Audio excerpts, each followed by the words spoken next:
Hi guys, Ready here. So yesterday I posted about the guide for the Nico Nita Quarry, and it's specifically for the dark team. And for this video today, I'm going through with the red team, which is currently at the at least for the global server, personal damage ranking rank 1 Outgoes team. Alright, so I did message him and then I asked for his team comp if he's actually willing to share. So he did share me his team comp, how he actually built it, and also the matrix effect, the matrix set he's using for, and the shell combination.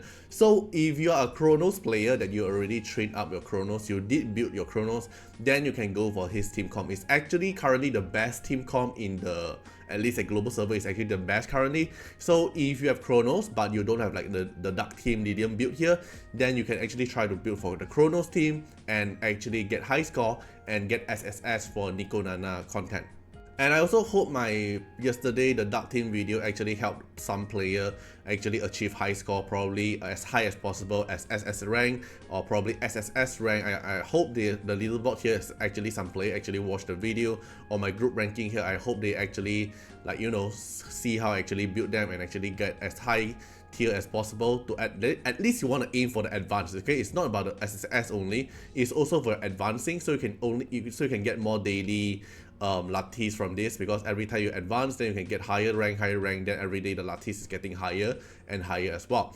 Alright, so let me go through with the team comp he's actually using. Alright, so the red team here, mine is unbuilt, right? So I'm just going to show you the unbuilt version. I'm just going to go through the concept behind it. So obviously you're going to need your Chloros, and then your Chloros needs to be high lattice investment. At least the minimum is going to be your S3 to be fully skill up, or probably until level 4, it's not until level 5, until level 4. And also your S1 here for the attack stats. Alright, if possible, you want to go for your S2 to get the chain lock duration as well. But if you don't have it, it's also fine. So in order to use this red team, you need Chloros to be built to 6 star, and then with lattice as well, because without the lattice, the multiplier here is probably not enough to actually hit the Nico Nana. Alright, so Chloros have to be built, and the Chloros main concept about him is about the S3, the Doom Toe. And you need a lot of heat, the additional heat here, to trigger the Doom Toe, so Chloros can cast free S3 to do damage. So you do notice here, all the red unit here, basically they have either follow-up damage or consistent multi-hit damage. For example, Dina is going to be your defense breaker and also applying vulnerable and erosion, basically all the bonus damage multiplier, and also deals a lot of hit, like 4 hit here, and then your damage boost here actually do 2 hits to apply erosion, and the S1 here can also turn meter control, so Dina plays a very important role. Then Fungus is the best assist unit here. You have, every time you damage, you have a 50% chance to assist. So the more Fungus assist Fungus able to do, then the more damage proc counts into the Nico Nana's shield, the hit count shield, and also into the Chloros Doom Toe to make Chloros cast more S3. So Fungus here plays a very important role for the passive. And then after that is actually Kazami Kazuyo. So Kazami Kazuyo here is about the cooldown. So you apply speed up for everyone. Cause the more speed difference between you and Nico Nana, then the more damage you're gonna do. So Kazami Kazuyo here can actually apply speed up for your team. It's actually very good. And then the S2 here also cooldown, so make your team able to spam more skill, especially the Dina one. The 4 hit of the S3 multi-hit is actually very good. And then the S1 here deals 2 hit as well, which is also good, and also the debuff or speed down. So when your team has speed up and then the boss here gets speed down, then it makes the gap of the speed is actually being wider. Alright, so Kazami Kazuyo here is for the supporter to cool down your team, apply buff and apply debuff. Then you're gonna need the rare Chachi here, is because of the turn meter control, and not to mention you apply stun. So if when you turn meter control the boss, you apply stun to these 2 mob, then you are not afraid of the mob actually stunning you, because if the mob actually gets stunned, then mob can't take the turn, the mob can't do damage and also stun your team, and also the turn meter control from Chachi as well, and then the turn meter push for Chloros. So your Chloros here is going to do a lot of damage, right? And if your Chachi is able to use 100% turn meter push into Chloros, then your Chloros can cast more bonus turn and apply more chain lock and more damage hit as well. And the S1 here also another turn meter control. So why red team is so good in this Nico Nana here? Because you're forced to use a full red team, right? And red team have a lot of choices to actually go for, and they have a very good supporter and also a Chloros here as the main DPS. Alright, so this is the main concept and bread and butter behind the team comp, and now I'm going to show you his stats. he built. Okay, so this is the recording of him using the red team to actually fight Nico Nana. Then the Chloros here is a max dupe Chloros 5 out of 5, and it's a max skill Chloros, and then 100% crit rate, very high crit damage and attack stats, and using White Fang. Cause White Fang is because every time your Chloros do damage, after that your White Fang can have a assist as with the shell skill and then proc another 2 hit. Then the more hit you're able to do, then it makes Chloros able to spam the S3 faster. And the White Fang is going for is Foray Momentum. Foray Age basically is the maximum output you're able to do for a DPS in PvE content. So it's a Foray Momentum White Fang.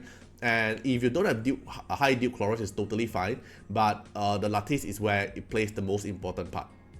Then after Chloros, it's going to be Kazami Kazuyo. So Kazami Kazuyo here is basically as a supporter role. It's a max skill, 555, and it's epic anyway. Then you're going for the Swift Rush and Time Wave combination. You can see here, the Swift Rush and Time Wave combination with the Halloween. So Halloween and the Time Wave gives your Kazami Kazuyo have an easier time to spam her skill, so she can cast more CD reduction for your team and also do more buff for the team as well, and also debuff to the boss. Alright, so going for Halloween and Time well set. Then after that, it's going to be Dina. So Dina here, let me move myself. It's the same thing, it's going for Swift Rush and Time Wealth. So it's going for speed and also apply the Time Wealth to actually make your Dina spam more S3, because your S3 is the main multi-hit here, right? The more S3 you cast, the more it's a 4 hit of total damage. And then you have Dark Moon here to do another 2 hit as well, so it makes a lot of hit to trigger the Chloros. And then it's high effect accuracy to land the debuff. This is for the Dina. Then after that, it's going to be Chachi. So Chachi here is a 515, because the S2 here doesn't matter, it gives you defense percentage only. Then mainly focus on effect accuracy to control the boss and also the mob moving, because you want to stun them. And then it's going for Swift Rush and Time Rush as well with a Jackal Guard. So Jackal Guard here do an additional 1 hit, and you can control them and also keep on controlling. And your Chachi the Guard can keep on turn meter pushing into your Chloros to let Chloros take the turn. Then the last one is going to be Fungus. It's going to max skill Fungus as well, 555. And then it's a 100% crit rate Fungus with a high crit damage and a decent attack. Same thing, he's running Foray Momentum. Foray Age is the maximum DPS output for PvE content. And the White Fang here does additional 2 hit to the boss. It makes the boss hit count shield go off faster and also trigger your Chloros a lot more easier. So this is the full team itself, and we're gonna take a look how the run looks like. Let me lower down the volume a little bit. Alright, so you can see here, Kazami Kazuyo here, apply the buff for your team here to have a speed up, and then with the effect accuracy app lets your Dina apply like defend down, but you do notice that vulnerable failed to apply. If you actually apply the vulnerable, the skill is the damage is a lot more higher. It fails to apply the vulnerable and erosion, and then the DOT from the Fungus here also helps applying the debuff, so you can actually maximize your momentum, the skill set a lot more easier, because the boss is going to get maximum debuff anyway. Alright, keep applying speed up and effect cooldown reduction. Then Chachi here keep on turn meter control and stun the other 2 mobs, so the other 2 mobs is not going to interrupt you. And then Chloros here can keep on chip off the boss damage every time you trigger the Doom Toll.